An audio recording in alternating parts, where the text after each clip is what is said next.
Welcome, traveler. Come in. Sit down. The night is quiet now. The world outside has slowed. The noise has faded. The rush and pull of the day has finally let go.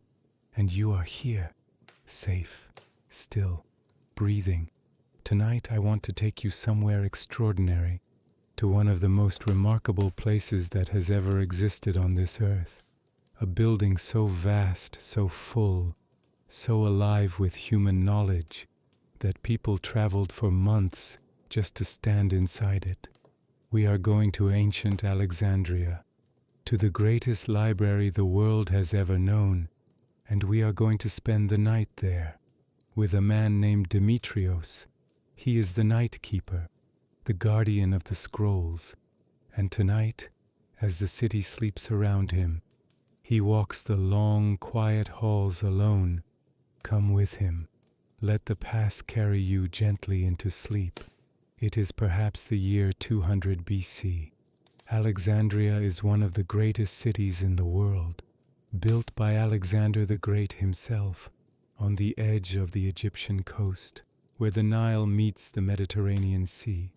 A city of wide, straight streets and marble columns, and the smell of salt water and spices and papyrus. During the day, Alexandria is alive with noise. The market district, where merchants from a dozen countries sell things in a dozen languages. The harbor, always busy. Ships arriving from Greece, from Carthage, from Persia, from Rome. The streets full of philosophers arguing, students debating, scribes hurrying from one building to the next with rolls of papyrus under their arms. But at night, Alexandria is different. The market stalls are closed. The harbor is quiet, the ships rocking gently at anchor. The philosophers have gone home. The streets are empty except for the occasional night watchman, walking slowly with his lamp. The sea breeze moves through the city, cool and steady, carrying the smell of the Mediterranean, salt and distance and something ancient. And at the edge of the royal quarter near the harbor, surrounded by gardens, the library. Even from the outside at night, it is impressive. A long building of pale limestone, almost glowing in the moonlight. Columns along the front, tall and evenly spaced. Steps leading up to the main entrance, broad and shallow.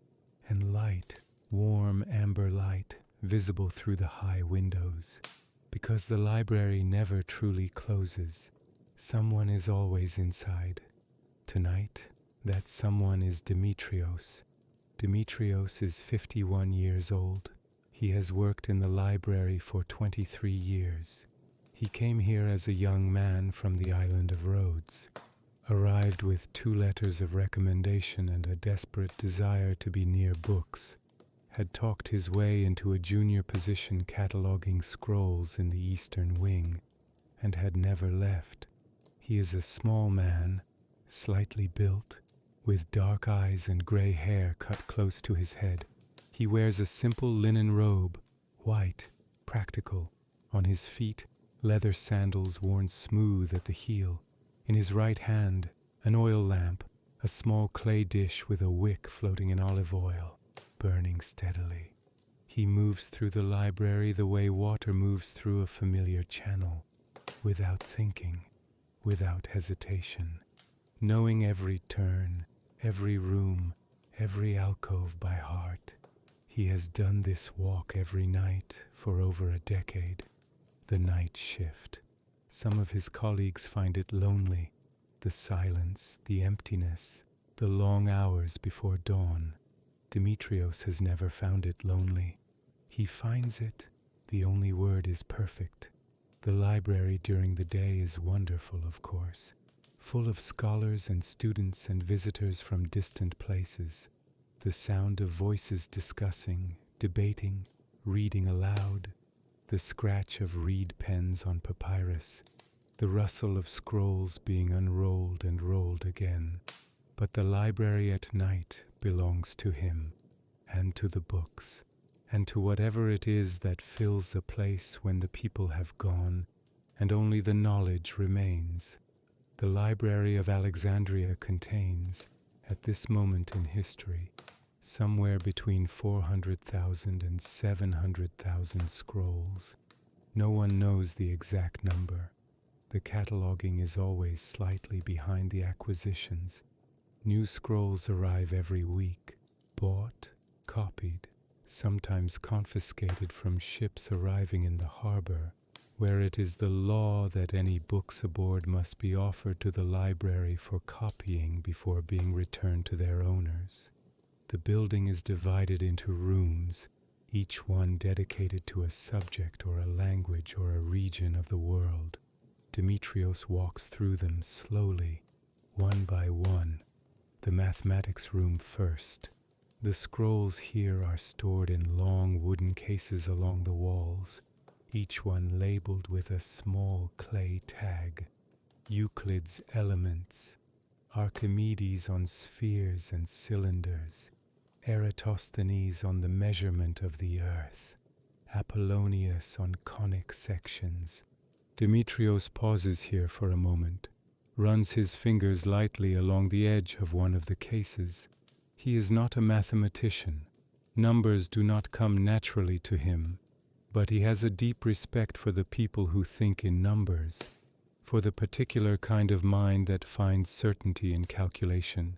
He moves on.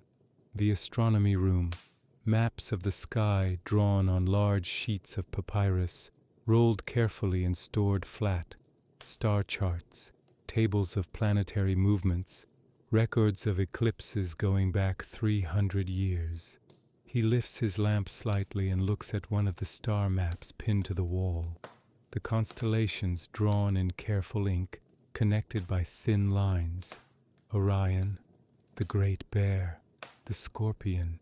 He knows these patterns, has looked at the actual sky and found these same shapes with his own eyes on nights when he steps outside the library for air. It is a strange feeling, he has always thought, to look at a drawing of something and then look at the thing itself and find them the same, as if the drawing were a kind of bridge between the human mind and the universe. He lowers his lamp and moves on. Demetrios grew up on the island of Rhodes, the son of a merchant who traded in cloth and dye. His father was a practical man, good with numbers, good with people, good at the specific art of buying low and selling high. He had hoped his son would follow him into the business.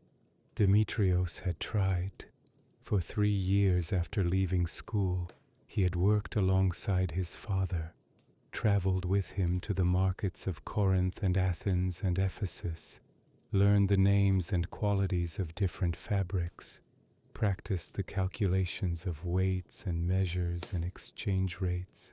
He had not been bad at it, but every time they passed a library or a school or a place where books were sold, he had felt something pull at him, a kind of gravity, as if the books were calling. His father had noticed. One evening, sitting on the deck of a merchant ship anchored in the harbor of Corinth, watching the sun go down over the water, his father had said, without looking at him, "You're not going to do this forever, are you?" It was not a question. Demetrios had been quiet for a moment, then said, "No." His father had nodded slowly, said nothing more. 2 months later, Demetrios had left Rhodes with the letters of recommendation and his few possessions and his desperate desire, and had sailed for Alexandria.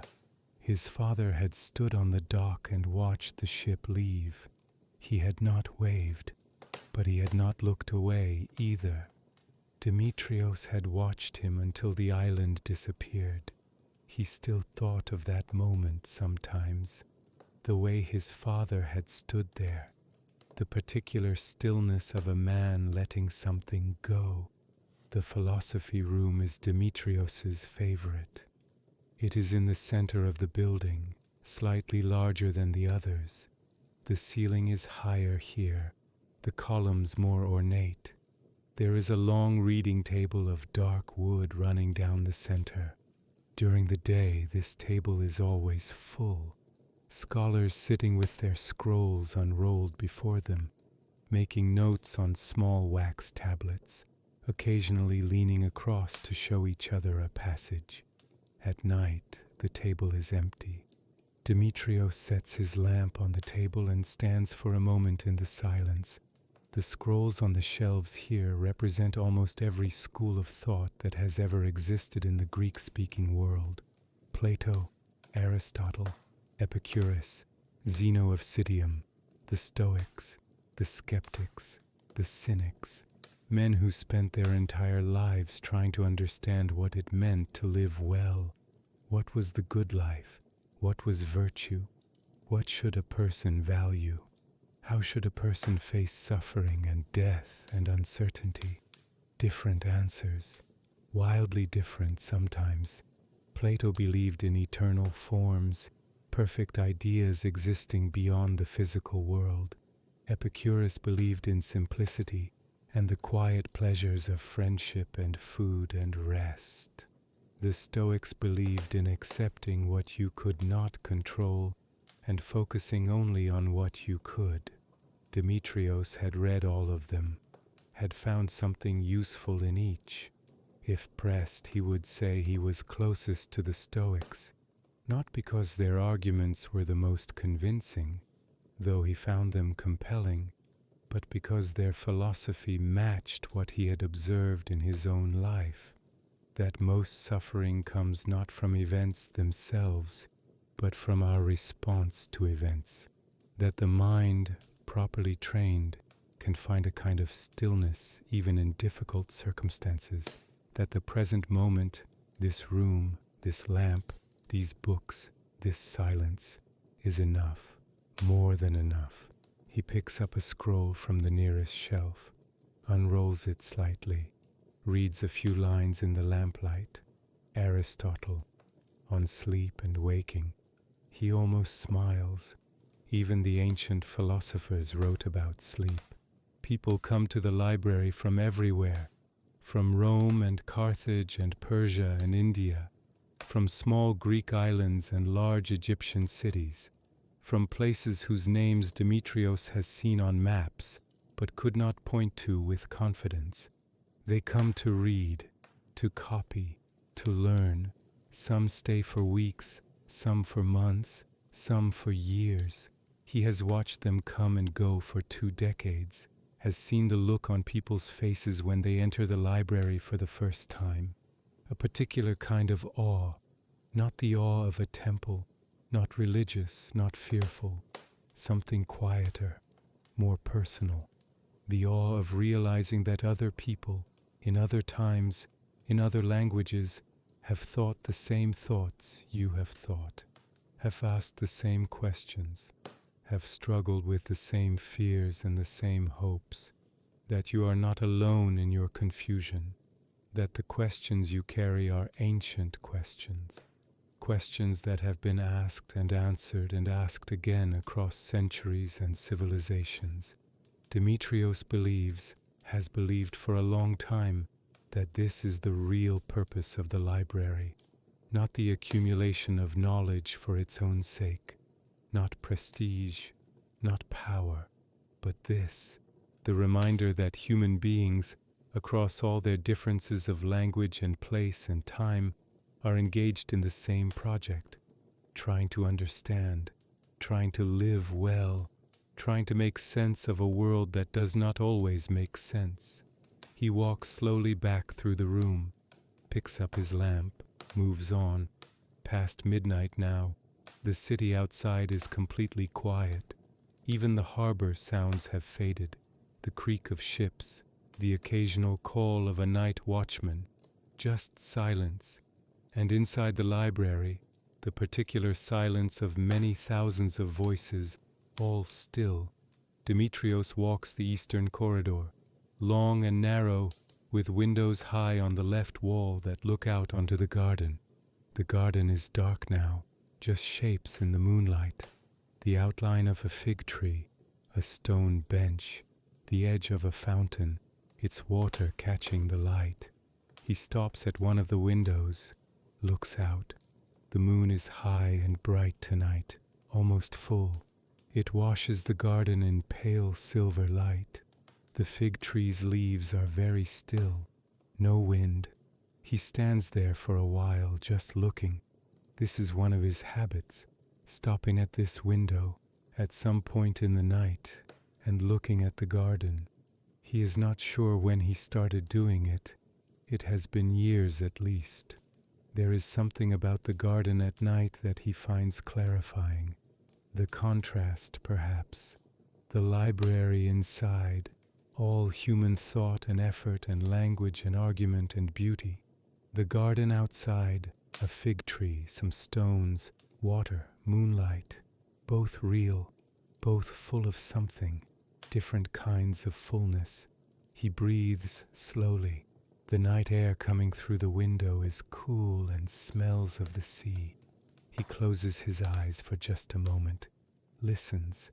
Nothing, just his own breathing and the very faint sound of water in the fountain. In the last hour before dawn, Demetrios does something he has done every night for years. He goes to the room where the oldest scrolls are kept, the most fragile ones, the ones that have to be handled with particular care, stored in cases lined with cedar wood, which repels insects, kept away from direct light, which fades the ink, checked regularly for moisture and damage. These are the scrolls that matter most to him personally, not because of their subject matter, though many of them are extraordinary, but because of their age. Some of these scrolls are 300 years old, some are older. They have survived wars and fires and floods and the movement of empires. They have passed through hands he will never know, been read by eyes long closed, been carried across distances he can barely imagine. And now they are here, in this room, in his care. He checks each case methodically, opens them one by one, looks inside, checks the condition of the scrolls by touch and sight, makes small notes on a wax tablet. Everything is in order. Nothing has changed since last night. It almost always is in order, but the checking matters anyway, because these things require attention to survive, and attention, consistently given over years and decades, is the only reason they are still here. He closes the last case, stands in the quiet room with his lamp. Outside, through the high window, the sky is beginning to change. Not light yet, not quite, but the deepest black of the night has softened. The stars are still there, but they seem slightly less bright, as if they are beginning, very gently, to step back, making room for what is coming.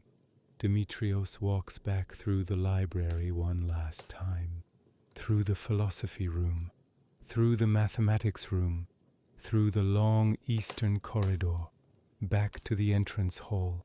He sets his lamp on a low stone shelf by the door. The flame is very small now, the oil almost gone, but still burning. He sits down on the stone bench by the entrance, leans his back against the cool wall, closes his eyes. In an hour, the first scholars will begin to arrive. The doors will open, the voices will return, the day will begin. But for now, just this, the quiet library, the almost dawn, the smell of papyrus and lamp oil and old wood and the distant sea, the accumulated presence of all those voices, all those thoughts, all those questions, resting on their shelves in the dark, waiting, patient as they have always been. Let your own breathing slow now. Feel the weight of your body, heavy and still and perfectly supported. You are held by something older than you, something that has been here long before you arrived and will be here long after. The questions you carry tonight, others have carried them too. You are not alone in your wondering. You are not alone in your searching. You are part of something very long and very wide, a conversation that has been going on for thousands of years. And tonight you can rest from it. Let it all be still. Let the questions wait until morning. They will still be there. They always are. For now, just this warmth, just this quiet, just the slow, even rhythm of your breath, going down and down into the deep, still water of sleep. Sleep well, traveler. The library is keeping watch tonight, and it has kept watch for a very long time.